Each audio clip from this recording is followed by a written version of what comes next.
नमस्कार दोस्तों, स्वागत है आपका Uttarakhand next exam YouTube channel में।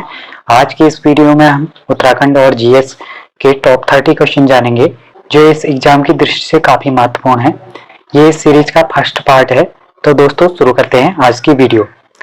आज का पहला प्रश्न है, राज्य में धौलीगंगा परियोजना की शुरुआत किस वर्ष की गई? ऑप्शन है 1993, 2002, 2005, 2009। इस प्रश्न का सही उत्तर है ऑप्शन सी। धौलीगंगा परियोजना पिथौरागढ़ जनपद के धारचूला में धौलीगंगा नदी पर स्थित है। इसकी स्थापना 2005 में की गई। इसकी कुल क्षमता 280 मेगावाट की है। इस परियोजना में कट ऑफ वॉल तकनीक का प्रयोग किया गया है। इस प्रकार इस प्रश्न का सही उत्तर है ऑप्शन सी। अगला क्वेश्चन है, चिपको आंदोलन की शुरुआत 1973 में चमोली जिले में हुई थी। इस आंदोलन के कई प्रभाव थे। इस आंदोलन से संबंधित कौन सा कथन सही नहीं है? ऑप्शन है, यह पेड़ों की रक्षा के लिए शुरू किया गया था। महिलाओं के सामूहिक एकत्रीकरण के लिए इस आंदोलन को याद किया जाता है। इसके कारण वर्ष 1981 में 30 डिग्री ढलान से ऊपर के वृक्षों की व्यावसायिक कटाई पर प्रतिबंध को प्रोत्साहित किया गया। में से कोई नहीं। इस प्रश्न का सही उत्तर है ऑप्शन डी, इनमें से कोई नहीं। यहाँ पर जो भी स्टेटमेंट दिए गए हैं ये सब चिपको आंदोलन से संबंधित हैं। चिपको आंदोलन की बात करें तो चिपको आंदोलन की शुरुआत 1973 में उत्तराखंड के चमोली जनपद में हुई थी। इस आंदोलन का नाम चिपको वृक्षों के आलिंगन के कारण पड़ा था, क्योंकि आंदोलन के दौरान ग्रामीणों द्वारा पेड़ों को गले लगाया गया तथा वृक्षों को कटने से बचाने के लिए उनके चारों ओर मानवीय घेरा बनाया था। अतः इस प्रकार राइट आंसर है ऑप्शन डी। अगला क्वेश्चन है, निम्न में से किस श्रेणी सर्वाधिक जीवाश्म मिलते हैं? ऑप्शन है मध्य हिमालय, बाह्य हिमालय, ट्रांस हिमालय, इनमें से कोई नहीं। इस प्रश्न का सही उत्तर है ऑप्शन बी, बाह्य हिमालय। बाह्य हिमालय या शिवालिक श्रेणी में सर्वाधिक मात्रा में जीवाश्म मिलते हैं। अतः राइट आंसर हो जाएगा ऑप्शन बी। अगला क्वेश्चन है, बागनाथ देवता का संबंध किस जनजाति से है? ऑप्शन है भोटिया, थारू, राजी, बोक्सा। इस प्रश्न का सही उत्तर है ऑप्शन सी, राजी। बागनाथ देवता राजी जनजाति के प्रमुख देवता हैं। राजी जनजाति की बात करें तो राजी जनजाति राज्य के मुख्यतः पिथौरागढ़ जनपद के धारचूला तथा चंपावत के गांव में एवं नैनीताल जनपद में पाई जाती हैं। राजी जनजाति अभी भी उत्तराखंड के जंगलों में वास करती है तथा वर्तमान में राजी जनजाति के लोग धीरे धीरे जंगलों से बाहर आकर झोपड़ियों में रहने लगे हैं। राजी जनजाति के लोग अपने आवास को रौतेड़ा कहते हैं। इस प्रकार राइट आंसर हो जाएगा ऑप्शन सी। अगला क्वेश्चन है, निम्न में से कौन हिंदुस्तान प्रजातांत्रिक समाजवादी संघ के सदस्य थे? ऑप्शन है तारादत्त गहरोला, डॉक्टर भक्त दर्शन, भवानी सिंह रावत, देवकीनंदन पांडे। इस प्रश्न का सही उत्तर है ऑप्शन सी, भवानी सिंह रावत। भवानी सिंह रावत हिंदुस्तान प्रजातांत्रिक समाजवादी संघ के सदस्य थे। इनका जन्म 8 अक्टूबर 1910 को पौड़ी में हुआ था तथा इन्होंने दुगट्टा में शहीद मेले की शुरुआत की थी। इस प्रकार राइट आंसर हो जाएगा ऑप्शन सी। अगला क्वेश्चन है, उत्तराखंड की तीजन बाई किसे कहा जाता है? ऑप्शन है कबूतरी देवी, रूपा देवी, हंसा मनराज, बसंती देवी। इस प्रश्न का सही उत्तर है ऑप्शन ए, कबूतरी देवी। कबूतरी देवी को उत्तराखंड की तीजन बाई कहा जाता है। इनका जन्म 1945 में हुआ था उत्तराखंड में। ये उत्तराखंडी लोक गायिका हैं। उन्होंने उत्तराखंड के लोकगीतों को आकाशवाणी और प्रतिष्ठित मंचों के माध्यम से प्रसारित किया था तथा 70 के दशक में इन्होंने रेडियो जगत में अपने लोकगीतों को नई पहचान दिलाई। इन्होंने आकाशवाणी के लिए लगभग 100 से अधिक गीत गाए थे। इस प्रकार राइट आंसर हो जाएगा ऑप्शन ए। अगला क्वेश्चन है, गढ़वाल साहित्य का अनमोल हीरा किस पुस्तक को कहा जाता है? ऑप्शन है the valley of flowers, Himalayan खस, सिंहनाथ, इनमें से कोई नहीं। इस प्रश्न का सही उत्तर है ऑप्शन सी, सिंहनाथ। सिंहनाथ को गढ़वाल साहित्य का अनमोल हीरा कहा जाता है। इस प्रकार राइट आंसर है ऑप्शन सी। अगला क्वेश्चन है, निम्न में से कालागढ़ परियोजना से संबंधित कौन सा कथन सही नहीं है? ऑप्शन है, यह उत्तरकाशी जनपद में स्थित परियोजना है, यह परियोजना धौलीगंगा नदी पर स्थित है, यह बांध मैसूर में स्थित वृंदावन गार्डन की तर्ज पर बनाया गया है, यह बांध कोटद्वार से मात्र 48 किलोमीटर की दूरी पर स्थित है। इस प्रश्न का सही उत्तर है ऑप्शन ए, कालागढ़ बांध जो है उत्तरकाशी जनपद में स्थित नहीं है। इस प्रकार इसमें पहला जो स्टेटमेंट है ये गलत हो जाएगा और सारे स्टेटमेंट सही हैं। कालागढ़ डैम उत्तराखंड के पौड़ी गढ़वाल जिले में स्थित है। यह बांध रामगंगा नदी के ऊपर बना हुआ है तथा कोटद्वार से 48 किलोमीटर की दूरी पर स्थित है। इस प्रकार राइट आंसर हो जाएगा ऑप्शन ए। अगला क्वेश्चन है, कौशिक समिति का गठन किस वर्ष किया गया? ऑप्शन है 1994, 1991, 1998, इनमें से कोई नहीं। इस प्रश्न का सही उत्तर है ऑप्शन ए 1994। कौशिक समिति का गठन 4 जनवरी 1994 में किया गया। कौशिक समिति के अध्यक्ष रमाशंकर कौशिक थे। मई 1994 में कौशिक समिति ने उत्तराखंड पृथक राज्य पर अपनी राय प्रस्तुत की थी तथा इसकी सिफारिश से 8 जनपदों व 3 मंडलों की स्थापना की गई थी, जिसे 21 जून 1994 को मुलायम सिंह यादव सरकार ने इनकी सिफारिश को स्वीकार किया था। इस प्रकार राइट आंसर है ऑप्शन ए। अगला क्वेश्चन है, राज्य में खेल नीति कब घोषित की गई? ऑप्शन है 15 अक्टूबर 2003, 16 जनवरी 2006, 24 मार्च 2009, 10 अगस्त 2013। इस प्रश्न का सही उत्तर है ऑप्शन बी 16 जनवरी 2006।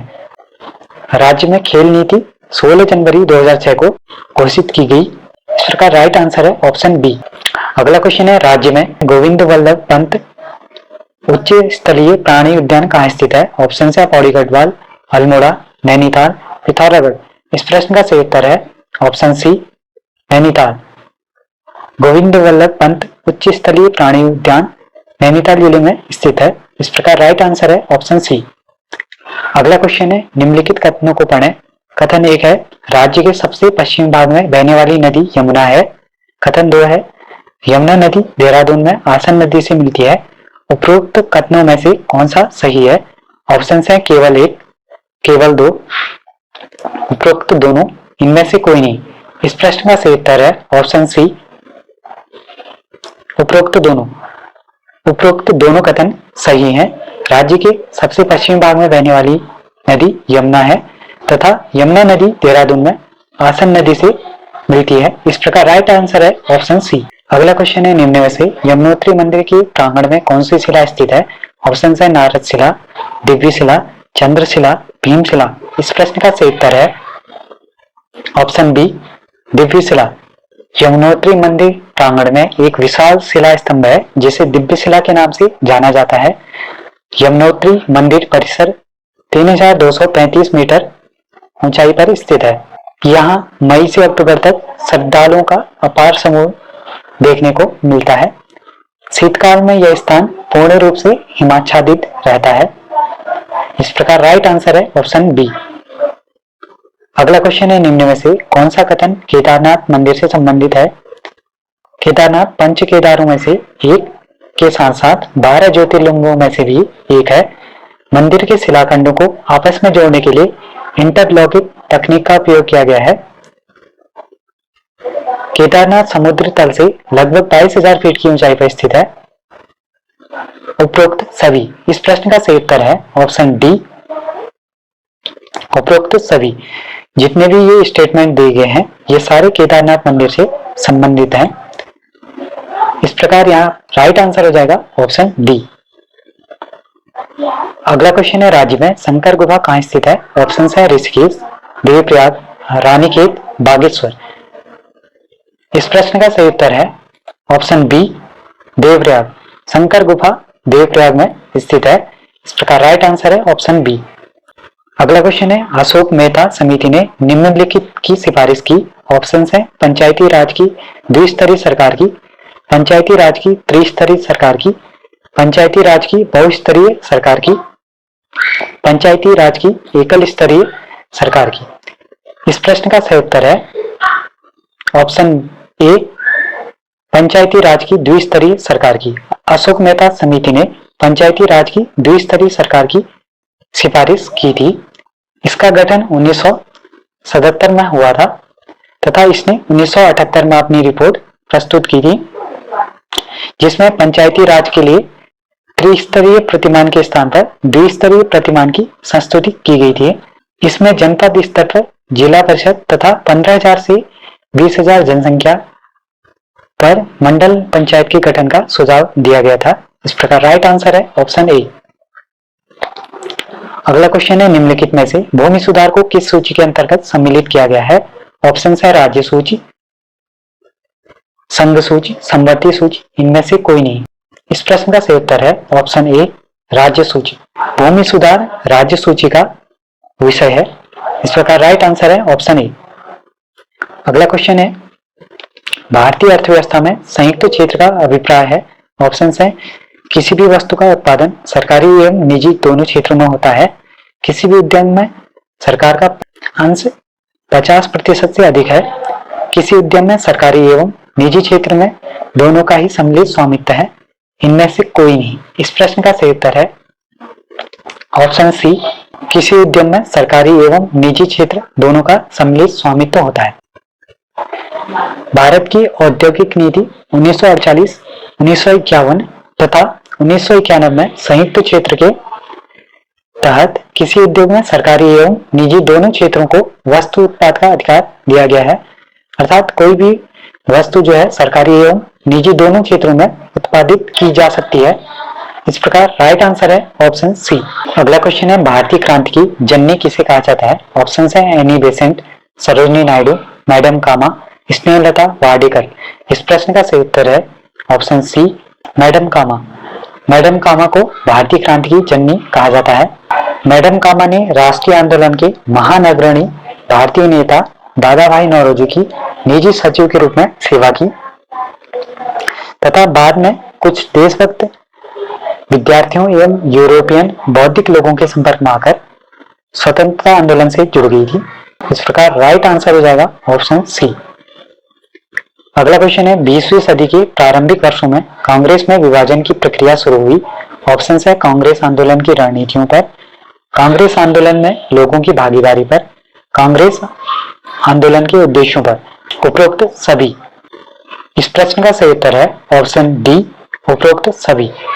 20वीं सदी के प्रारंभिक वर्षों में कांग्रेस में विभाजन की प्रक्रिया उक्त कारणों से हुई थी। इस अतः राइट आंसर है ऑप्शन डी। अगला क्वेश्चन है, आग्नेय चट्टानों के लिए निम्नलिखित में कौन सा कथन सत्य है? ऑप्शन है ये क्रिस्टलीय तथा अक्रिस्टलीय दोनों होती हैं। इन चट्टानों में सिलिका नहीं होती। इन चट्टानों में कोरा जिस्म बहुत कम मात्रा में होते हैं। उपरोक्त सभी। इस प्रश्न का सही उत्तर है ऑप्शन ए, ये क्रिस्टलीय तथा अक्रिस्टलीय दोनों होती हैं। आग्नेय चट्टानों की बात करें तो आग्नेय चट्टानें क्रिस्टलीय तथा अक्रिस्टलीय दोनों होती हैं। ये चट्टानें पिघले मैग्मा के ठंडा एवं ठोस होने से बनती हैं। ये रवेदार होती हैं। इनमें परतें नहीं पाई जाती तथा पूरा जीवाश्म भी नहीं पाए जाते हैं। इनका संबंध प्रायः ज्वालामुखी क्रियाओं से होता है। प्रकार राइट आंसर हो जाएगा ऑप्शन ए। अगला क्वेश्चन है, ग्रैंड कैनियन है। ऑप्शन है एक नदी, सक्रिय ज्वालामुखी, एक खड्ड, डेल्टा। इस प्रश्न का सही उत्तर है ऑप्शन सी, एक खड्ड। ग्रैंड कैनियन एक खड्ड है। ग्रैंड कैनियन जो है संयुक्त राज्य अमेरिका के कोलोराडो नदी पर स्थित एक खड्ड है। अतः राइट आंसर है ऑप्शन सी। अगला क्वेश्चन है, ओजोन परत के संबंध में सही कथन है। ऑप्शन है अंटार्कटिका की वायुमंडलीय स्थिति बताती है। पृथ्वी की सतह से 15 से 20 किलोमीटर ऊपर की वायुमंडल की एक परत है। पृथ्वी की सतह से 15 से 20 किलोमीटर नीचे की वायुमंडल की एक परत है। इनमें से कोई नहीं। इस प्रश्न का सही उत्तर है ऑप्शन बी, पृथ्वी की सतह से 15 से 20 किलोमीटर ऊपर की वायुमंडल की एक परत। ओजोन परत की बात करें तो यह पृथ्वी की सतह से 15 से 20 किलोमीटर वायुमंडल की एक परत होती है। ओजोन की उपस्थिति वैसे 15 किलोमीटर से नीचे तथा 40 किलोमीटर से 50 किलोमीटर तक भी हो सकती है, लेकिन इनमें संकेंद्रण अत्यंत निम्न हो जाता है। परत के रूप में बात करें तो ओजोन जो है 15 से 35 किलोमीटर ऊंचाई पर होती है। अतः इस प्रश्न का राइट आंसर हो जाएगा ऑप्शन बी। अगला क्वेश्चन है, निम्न में से टिन कहाँ प्राप्त होता है? ऑप्शन है कायांतरित शैलों में, प्लेसर निक्षेपों में, आग्नेय शैलों में, उपरोक्त सभी में। इस प्रश्न का सही उत्तर है ऑप्शन बी, प्लेसर निक्षेपों में। विश्व में अधिकांश जो टिन की मात्रा होती है उसमें से 80% मात्रा प्लेसर निक्षेपों के रूप में प्राप्त होती है। ये निक्षेप रिवर बेड्स में पाए जाते हैं।